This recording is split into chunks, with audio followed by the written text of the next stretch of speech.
Kita perlu ada sedikit bayangan terhadap masa depan. Orang menyampaikan, mengatakan itu kayak visinya apa. Dan itu harus agak gimana ya, relevan buat organisasinya. Ya. Saya kasih contoh, misalnya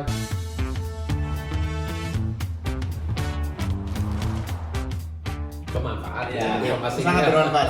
Enggak, karena saya ngelihat mungkin kita umurnya separohnya ya? Enggak. Hampir 30. 30 Pak. 30 30 ya. Saya Wow. 34. 34. Saya 28 Wow. Ini kayak anak saya. Anak saya paling tua 32. Kalau maksudnya Saya udah kakek nih. anggaplah kita mau berorganisasi 30 tahun ke depan tuh apa yang, atau mungkin ya kalau mau agak to the point, Pak Ilham ya, Mas Hati ya, kamu jangan gini gitu, atau udah nggak usah ngelakuin atau gini aja gitu. Karena saya pernah dapat juga beberapa pesan yang lucu sih, kayak misalnya organisasi pengusaha itu nggak boleh aktif. Kalau aktif berarti mereka lagi nggak ngurusin usahanya gitu misalnya, atau nggak misalnya iya bercanda gitu kan ada, atau ada yang bilang bahwa dan seterusnya. Tapi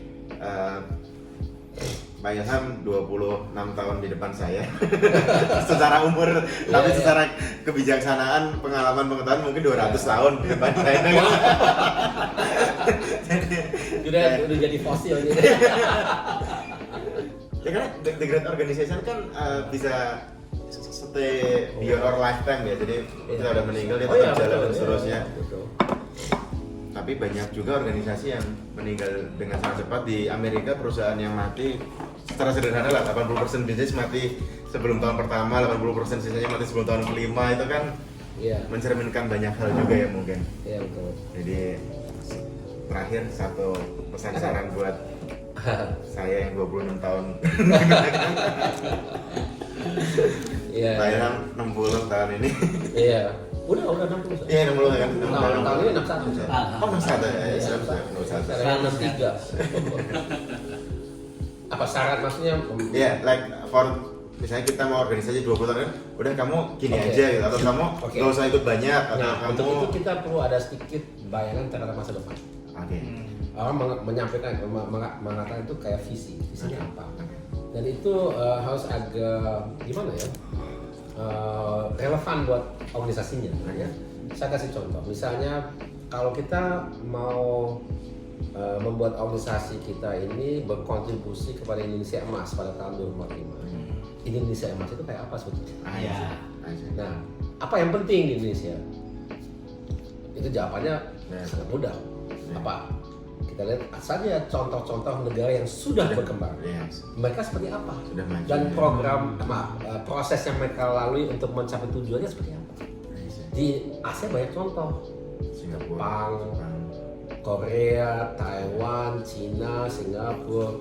Apa kita copy paste mereka? Enggak. Kenapa? Karena mereka sejarahnya berbeda, karakter orang-orangnya berbeda, dia punya historinya berbeda, sejarah sama histori, dia punya tantangannya berbeda. Jadi tapi ada juga yang sama. Ya. Jadi benar-benar tergantung.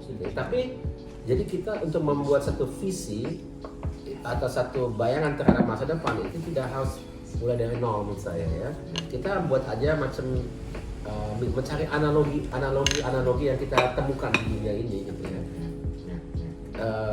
Kalau menurut saya sih banyak orang bilang kita nggak tahu masa depannya seperti apa. Kalau menurut saya sih kita harus berpikir lebih dalam. Jadi ada banyak contoh gitu ya. Memang ada juga ketidakpastian ya, tidak semuanya mesti seperti itu ya. Misalnya kalau kita bertanya kepada orang-orang di tahun 2000 apa dia bisa membayangkan pandemi seperti COVID, ya nggak ada yang bisa. Ayah saya dari hidup sampai beliau wafat tidak mengalami adanya COVID, nggak ada. Kan sebelum COVID yang ada kan yang namanya Spanish flu ya. Itu pandemi di tahun 20-an. Ayah saya lahir tahun 1936. Ayah saya meninggal 2019. COVID baru muncul 2020. Jadi itu satu hal yang memang tak terduga gitu ya. Ada yang kayak gitu. Nah, tapi kan ada juga perkembangan dunia yang sudah bisa kita lihat. Misalnya dampak daripada AI misalnya. Artificial intelligence. Dia pun itu juga masih banyak ketidakpastian. Tapi tidak ada bayangan. Gitu ya. Nah sekarang kalau kita mau membuat organisasi, tentu kita harus mempersiapkan jawaban-jawaban terhadap tantangan di masa mendatang. Ya. Kalau saya kasih contoh misalnya ISMI, ya. Saya dari awal sudah tekankan di ISMI, dia pun ISMI ini fokusnya hanya ke UKM saja. Kenapa? Karena untuk usaha besar mereka biasanya sudah bisa membantu dirinya lah, ya. Nggak perlu adanya organisasi. Kalaupun dia organisasi paling ke Kadin, ya. Tapi nggak usah pakai ISMI siapa artinya apa? Jadi kita fokus ke UKM. Tapi saya dari awal saya tekankan UKM dimanapun saja termasuk di Indonesia harus mengenal teknologi dan harus mengenal inovasi berdasarkan teknologi. Dan bagaimana caranya? Nah ini dengan bidangnya. Kita fokusnya juga tidak di semua bidang, di bidang di mana kita temukan banyak pengusaha berada di bidang itu. Misalnya apa? Dagang, agro, properti, sekarang ditambah dengan beberapa yang lain. Karena kita lihat ya kalau kita anggota-anggota kita ya kebanyakan tipe-tipenya seperti ini. Jadi kita cari sesuatu untuk mereka gitu ya, memang mereka perlu gitu ya. Nah itu kurang lebih kayak gitu. Thank you, keren banget. Nah itu satu hal yang saya lihat masa depan ya berarti ya. Ya masa depan kan kalau kita membuat organisasi tujuannya kan pasti di masa depan ya. Kalau kita kan bukan sejarawan gitu ya. Kita lebih mengerti masa lampau, tapi kita juga perlu ya. Kita belajar dari masa lampau kan. Tapi untuk apa? Untuk menyelesaikan masalah di masa depan gitu ya. Ditarik jauh, terus we create the future ya. Jadi kayak kita. Exactly, that's a good point. Jadi kita ini kalau kita mau membuat sesuatu yang bisa membantu kita alangkah baiknya sudah tahu kita mau kemana, kita berada di mana. Jadi milestone di antara itu kayak interpolasi. Jadi ini kita tahu di sini, kita di sini ya kan sudah jelas. Untuk menuju ke situ kita harus buat apa? Step-stepnya udah kita ketahui. Tentu tadi yang harus kita perhatikan kadang ini berubah. Jadi kita misalnya dia berubah dari posisi, tapi kan kita sudah menuju ke situ, kita tinggal menyesuaikan apa tahapan-tahapannya. Tapi sudah ada proses, jadi udah punya orientasi gitu ya. Biarpun tidak berarti bahwa sekalipun kita sudah set tujuannya nggak bisa berubah. Ya juga menurut saya. Kadang memang harus berubah. Gitu ya. Seandainya ada perang besar ya, perang dunia ketiga gitu, yang melibatkan ya insya Allah tidak ya, tapi siapa tahu ya di Asia Pasifik gitu ya, kita harus menyesuaikan. Tapi ya kalau tidak ya tidak gitu ya.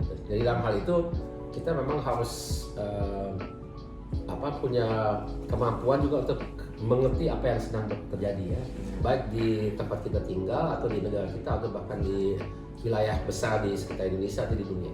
Termasuk COVID tadi ya, banyak yang gugur tapi ada juga yang menang karena bisa adaptasi tadi ya. Syarat ya betul. Siap. Menang itu yang IT kan yang online.